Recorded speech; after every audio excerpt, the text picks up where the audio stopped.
সীমান্তে কিশোরী ফেলানী হত্যার ১৪ বছর আজ ২০১১ সালের আজকের এই দিনে বিএসএফের গুলিতে নিথর দেহ কাঁটা তারের উপর ঝুলে থাকে দীর্ঘ ৪.৫ ঘণ্টা। কুড়িগ্রামের ফুলবাড়ির অনন্তপুর সীমান্তে নির্মম হত্যাকাণ্ডের শিকার হয় কিশোরী ফেলানী।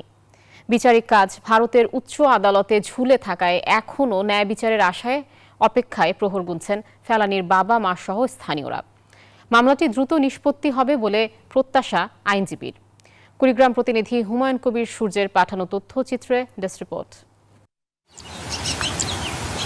২০১১ সালের ৭ জানুয়ারি শুক্রবার ভোরে কুড়িগ্রামের ফুলবাড়ির অনন্তপুর সীমান্ত দিয়ে বাড়ি ফেরার পথে কিশোরী ফেলানীকে গুলি করে হত্যা করে ভারতীয় সীমান্তরক্ষী বাহিনী। নিথর দেহ কাঁটাতারের উপর ঝুলে থাকে দীর্ঘ ৪.৫ ঘণ্টা।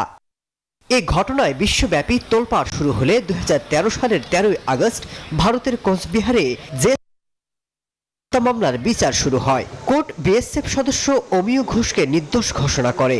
রায় প্রত্যাখ্যান করে ফেলানী বাবার আবেদনের প্রেক্ষিতে আবারও ২০১৪ সালের ২২ সেপ্টেম্বর পুনর্বিবেচনার কার্যক্রম শুরু হলেও ভারতীয়দের গাফলতিতে তা আর এগোয়নি।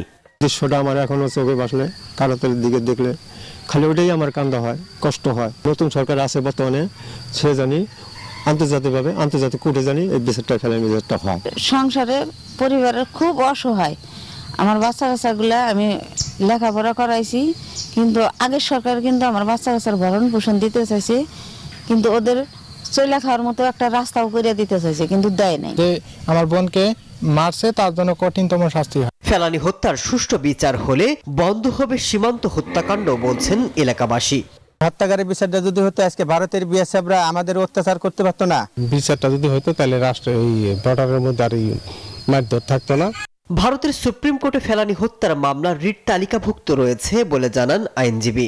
ফেলানীর বাবা ভারতীয় সুপ্রিম কোর্টে যে আবেদনটি করেছে, যে রিট পেন্ডিং রয়েছে, সেটি যদি নিষ্পত্তি হয় তাহলে শুধু ন্যায় বিচারই হবে তা না, ভবিষ্যতে আমি মনে করি যে ভবিষ্যতে আমাদের বর্ডার ম্যানেজমেন্ট সহ খুন খারাপই কমে আসবে।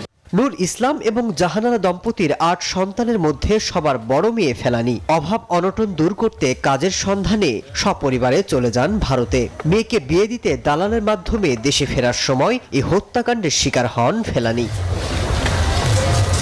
Desk report, news 24।